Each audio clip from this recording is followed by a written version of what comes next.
movie Groundhog Day, what happens? The character experiences the same day over and over and over. And that's like patterns in your life. You don't even realize that you're doing it until someone points it out to you. I'm Mary Powers, and I'm here to talk to you about how to get unstuck.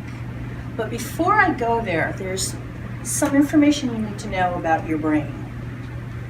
And the thing that you need to know before I get there is when you think about a butterfly and it's in the cocoon, it's in the chrysalis, right?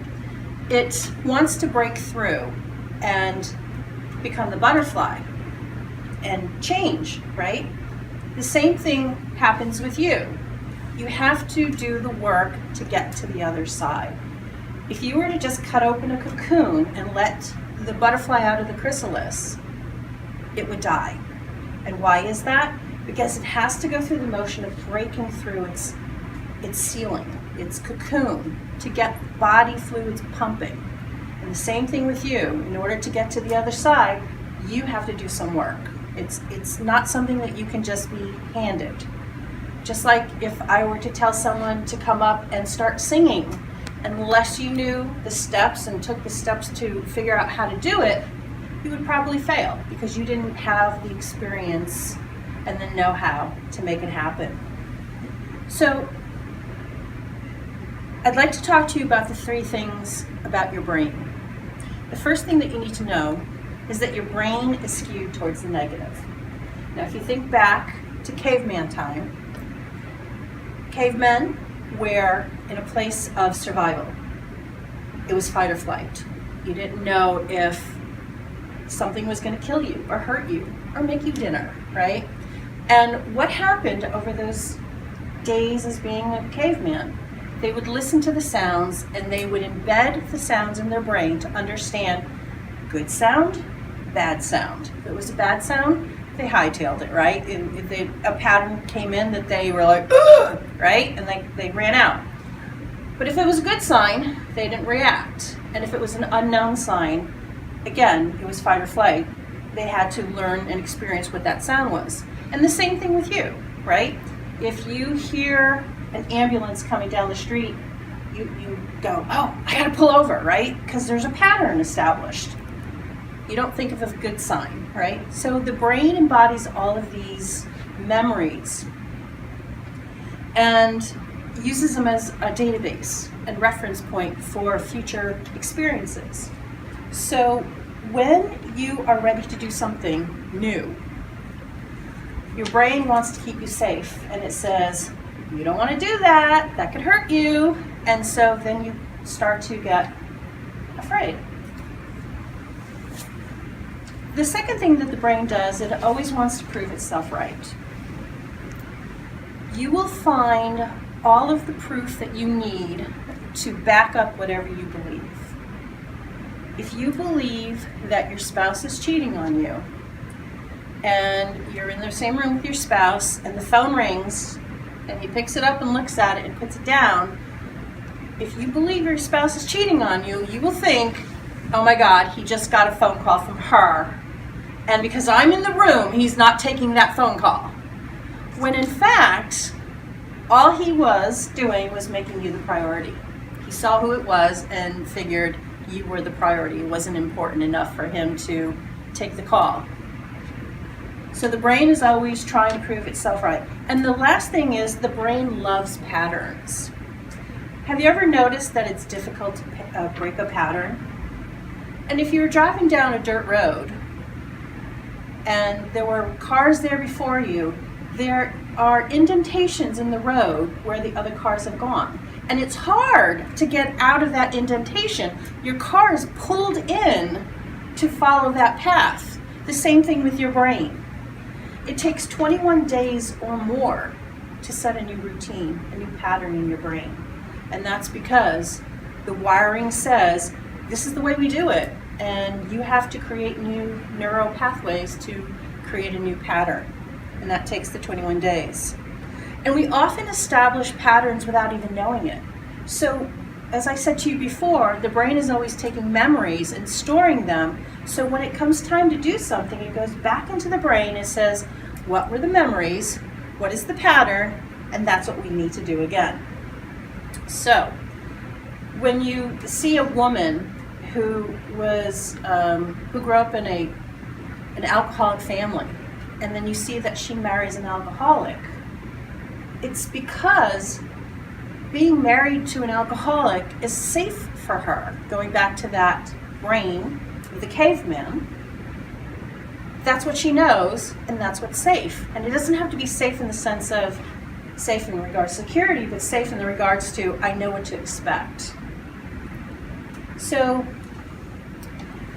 knowing what you know about your brain, you can understand why it could be difficult to make new changes and to get out of being stuck. So there are four main reasons why people get stuck, or four ways to get out of being stuck. And the first way is to be aware.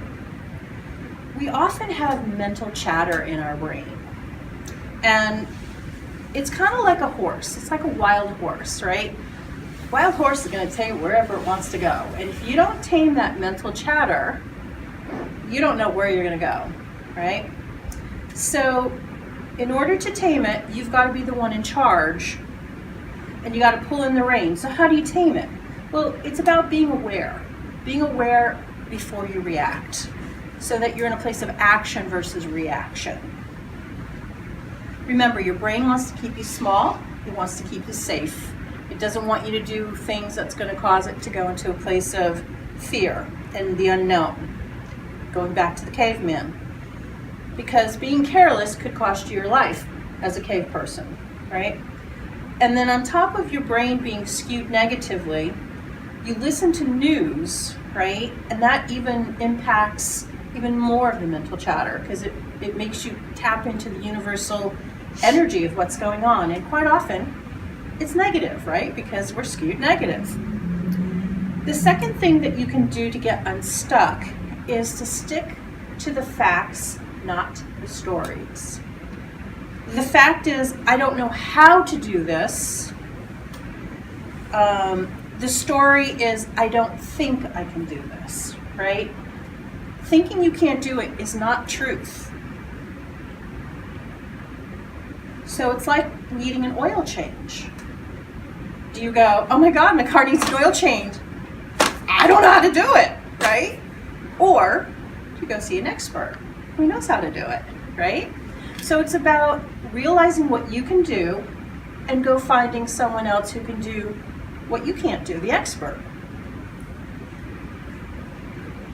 The third way you can get unstuck is asking yourself, does this thinking serve me, right? Is there a possibility to have an alternate reality? An alternate reality. Here's an example. You're driving down the road and some jerk cuts you off going 60 miles an hour and you think, what a crazy driver. Your experience, right? He's an asshole.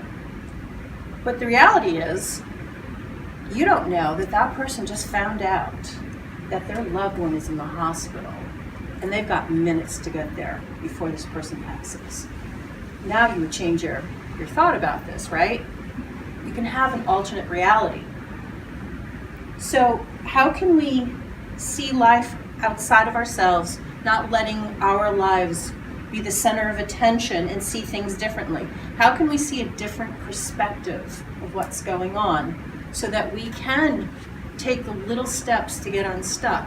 Because if you know what you don't like, you can always figure out what you do like. So it's about taking the little steps and taking action, because action, whether it be the wrong action, is always better than paralyzed fear and not taking action.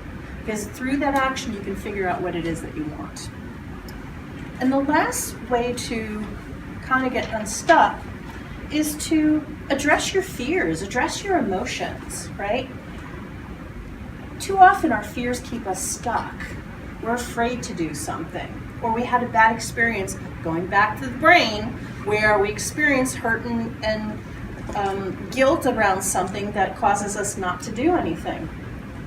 When you stick to the facts and you know that you're afraid and then you deal with those emotions, you need to take a deep breath and feel those emotions so that they can pass, so they no longer are your wild horse. So to conclude, don't let yourself get paralyzed by a place of inactivity. Sort out the facts from fiction and deal with your fears and see things through a different perspective. Baby steps are better than no steps because you always can course correct, and through that you can figure out what it is that you want. I hope that you will take a baby step and get yourself unstuck.